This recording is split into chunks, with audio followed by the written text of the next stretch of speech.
তোমাদেরকে বুঝাই, এই কথা বলি না যে আজকে থেকে তোমরা তাহাজ্জুদ পড়ো, পাগড়ি পরো, টুপি পরো, এই কথা বলি না রে বাবা। যে যেই লাইনে আসো রে যুবক, স্কুলে থাকো, কলেজে থাকো, চাকরি করো, ব্যবসা করো, আলহামদুলিল্লাহ চালাও। তবে দাবি হইল ব্যবহার ভালো করো, নামাজ পড়ো, মা বাবার দোয়া নিয়ে চলো, আলেমদের দোয়া নিয়ে সামনে আগাও। তোমার মতো যুবক স্কুল কলেজে পড়ে 5 ওয়াক্ত নামাজি নাই, তুমি কেন পারবা না রে বাবা? তোমার মতো যুবক RAB, army, police, BDR, doctor, professor, engineer, 5 বেলার নামাজির অভাব নাই। বালিশে মাথা লাগাইয়া চিন্তা করো, তুমি কেন পারো না? তোমার মতো যুবক রাস্তায় গাড়ি চালায়, ড্রাইভারি করে, আজান হলে গাড়ি বন্ধ করে নামাজে দাঁড়ায়, তুমি কেন পারো না? বড় দুঃখ, অনেক যুবকেরা বয়ান শুনে তওবা করে আর নামাজ ছাড়বো না, ফজরের নামাজটাও বাস মসজিদে গিয়া পড়বো। কিন্তু অনেক নামাজিরা কষ্ট পাইয়া কান্না করে, কয় হুজুর এমন বাসায় ভাড়া থাকি, ফজরে উইঠা গেটের সামনে দাঁড়াই মসজিদে যাব, মালিক আমগো গেটের চাবি দেয় না। এই তোমার বিল্ডিং এ আগুন লাগবে না তো লাগবে কই? তোমার বিল্ডিং এর মেয়াদ শেষ হবে না তো কাটটা হবে? তোমার বিল্ডিং এ বইরা তুমি মরবা না তো কে মরবে? ফজরের নামাজে তোমার আলাদা কর্মচারী রাখো, আলাদা বেতন দিয়া, ওর কাজই হলো তোমার ভাড়াটিয়াদের ডেকে ডেকে মসজিদে নিবে। আল্লাহ তোমারে আমারে বানাইছে শান্তিতে বসবাসের জন্য, যা প্রয়োজন তাও আল্লাহ কোরআন নামের ক্যাটালগে দিয়ে দিয়েছেন। আজকে মুসলমান আমরা শ্রেষ্ঠ জাতি, এত কষ্ট কেন পাই? একমাত্র কারণ আমরা আল্লাহর হুকুম মতো চলি না। ও আল্লাহর বান্দারা, এখনো সময় আছে, তওবা করে নাও। স্কুলে পড়ো, কলেজে পড়ো, 5 বেলার নামাজ পড়ো, আল্লাহর কাছে পেছনের গুনাহ থেকে তওবা করো। আজকে আমিও তোমার মতো প্যান্ট শার্ট টাই লাগাইয়া যদি দাড়ি কামায় চলতাম, কেউ আমারে বাধা দিত না রে বাবা। টুপি মাথায় দিলে মাথা গরম হয়, জানার পরেও কেন টুপি ফালাই না? জামা পরার পরে শরীর গরম লাগে, এরপরও কেন ফালাই না? জমিন থেকে 9 কোটি 30 লক্ষ মাইল উপরে সূর্য রাতে নাই, এরপরও কেন গরম লাগে? মরণের পরে একটা জিন্দেগি আসবে, হাসরের মাঠ, যেই মাঠে জমিনটা হবে কিয়ামতের মাঠ, সূর্য মাথার উপরে নেমে আসবে। ওই সূর্যকে আল্লাহ বলবে, তোর যত তাপ আছে জমিনে ছেড়ে দে। সূর্যের তাপে এত গরম আসবে, মাটি পুড়িয়া তামা হয়ে যাবে। গুনাহগারের মাথার মগজগুলো ভাতের মারের মতো ফুটবে। বেঈমান নাফরমান গুনাহগারের পায়খানার রাস্তা দিয়া পেটের নাড়িভুড়ি পড়তে থাকবে। ও আল্লাহর গোলাম, সামান্য অন্যায় করলে দুনিয়ায় রিমান্ডে কি হালাত, আর মাওলার সাথে মাওলার অন্যায় করবা। সরকারেরটা খাই না, বরং সরকার আমাদেরটা খায়। সরকার থেকে 1 টাকাও বেতন কেউ নেয় না, জনগণের ট্যাক্স দিয়া এমপি মন্ত্রীরা চলে, সরকার চলে জনগণের টাকায়। জনগণ সরকারের টাকা খায় না। এরপরও একটু অন্যায় করলে সার নাই, পুলিশ হ্যান্ডকাপ লাগায় জেলখানায় নিয়ে যায়, পুলিশের পিটা, রিমান্ডের মাইল। আর তুমি যেই মালিকের গোলাম, ওই আল্লাহর পানি না দিলে তোমার উপায় নাই। ওই আল্লাহ যদি আলো বন্ধ করে দেয় তোমার আমার উপায় নাই। বাতাস বন্ধ করে দিলে তোমার আমার উপায় নাই। ওই আল্লাহর দেওয়া পানি, ওই আল্লাহর দেওয়া বাতাস, ওই আল্লাহর দেওয়া সূর্যের আলো, চাঁদের আলো, জমিনের ফসল, গাছের ফল, পানির মাছ, সব আমার আল্লাহর দেওয়া। খাওয়ার পর একবারও তুমি আল্লাহর হুকুম যদি না মানো, গাদ্দারি করো, আমার আল্লাহ কয় তোরেও আমি এক সেকেন্ডের জন্য ছাড়ব না।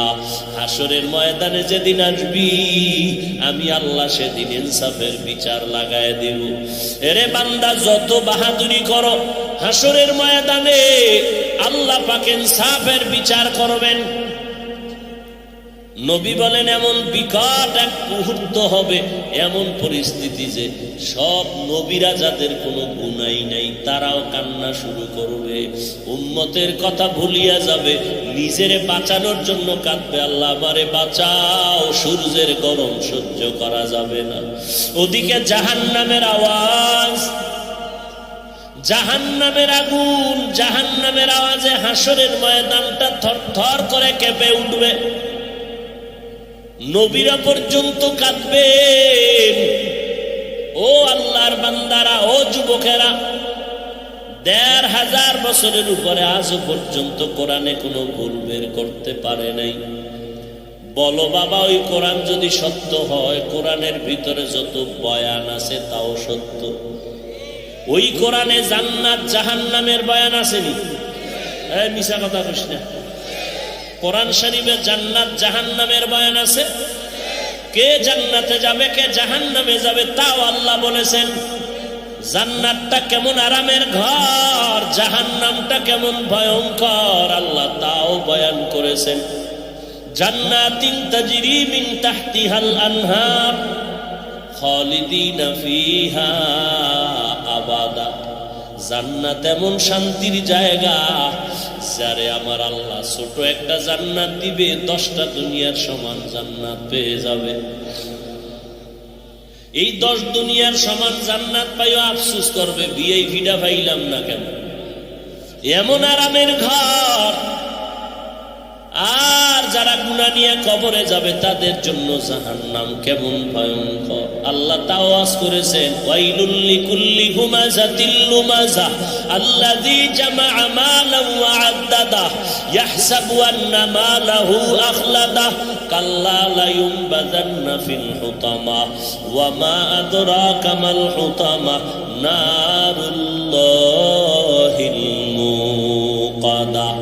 ও যুবকেরা, মাঝে মাঝে বাংলায় তরজমা পড়, আরবি পারো না বাংলায় পড়। কিনতে পারো না মোবাইলে ডাউনলোড কর, বাংলা কোরআন লিখে সার্চ দিয়া ডাউনলোড কর।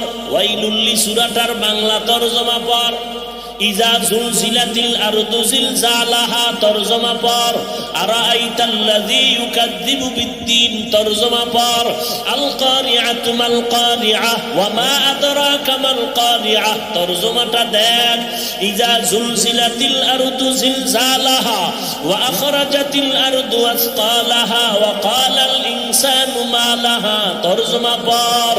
ওরে জাহান্নামের আগুনের বয়ান, জাহান্নামটা কেমন ভয়ঙ্কর হবে। দুনিয়ার সূর্যের গরম সইতে পারো না রে যুবক, এই সূর্য যখন নিচে নেমে আসবে গরম কেমন করে সহ্য করবি। একটা মশার কামড় সইতে পারো না, গুনাহ নিয়ে কবরে গেলে 2 পার্শ্বের মাটির চাপ কেমনে সহ্য করবা। এরে নবীর উম্মতের দল, আজও চ্যালেঞ্জ দিয়ে রাখলাম, এখনো যদি কোনো পণ্ডিত দাঁড়াইয়া কোরআন শরীফের একটা ভুল বের করতে পারো, এখন আমি জামা কাপড় আগুন দিয়া প্যান্ট শার্টটাই পরে দাড়ি কেটে ফেলবো, দেখা। আর যদি বলো না ভাইজান, যতই বাহাদুরি আর চালাকি করি কোরআনের সামনে দুর্বল, তাহলে এখনো বলবো বাবা পাও 2টা আগাইয়া দেও। আমি পায়ে হাত রেখে বলবো, আর আমার নবীরে কাঁদাস না রে বাবা। আমার নবীর হুকুম, আমার নবীর আদর্শরে জবাই করিয়া বাবা কোথায় যাবি? রাস্তা তো 2টা, কোথায় যাও? এক রাস্তা জান্নাতের, আর একটা জাহান্নামের। ফারিকুন ফিল জান্নাহ ওয়া ফারিকুন ফিস সাঈর। 2 রাস্তার কোন দিকে যাবি হিসাব কর। জান্নাতের পথ, জাহান্নামের পথ, আর কোনো রাস্তা নাই। হয়তো জান্নাত নয়তো জাহান্নাম। জান্নাত আরামের ঘর, জাহান্নামের আগুন হলো ভয়ঙ্কর। জাহান্নামীরা যখন জাহান্নামের হ্যান্ডকাপ লাগানো হবে, জাহান্নামের আগুনের গরম হাওয়া যখন আসবে, চামড়াগুলো খসে খসে পড়ে যাবে। এরে নবীর উম্মতের দল, একটা নেকের টানে মায়ের হাতে হ্যান্ডকাপ লাগিয়ে যাবে। মা বলবে, সন্তান আমার একটা নেক দাও, আমি জান্নাতে চলে যাব। সন্তান বলবে, মা দুনিয়াতে মায়ের গর্ভ থেকে আমি আসছি, মা ছাড়া আসতে পারি নাই, তবে তুমি যে আমার মা আমি তা সহ্য করতে পারি না, আমি বিশ্বাস করতে পারি না, চলে যাও। কত মার হাতে হ্যান্ডকাপ লাগবে, সন্তান তাকায় তাকায় দেখবে। কত বক্তার হাতে জাহান্নামের হ্যান্ডকাপ লাগবে, শ্রোতারা জান্নাতে যাবে। শ্রোতা বলবে, হুজুর আপনার বয়ান শুনে নামাজ পড়লাম, দাড়ি রাখলাম, আপনি কেন জাহান্নামে যান? বলবে, আমি তোরে বয়ান করছি কিন্তু নিজে মোটেও আমল করি নাই।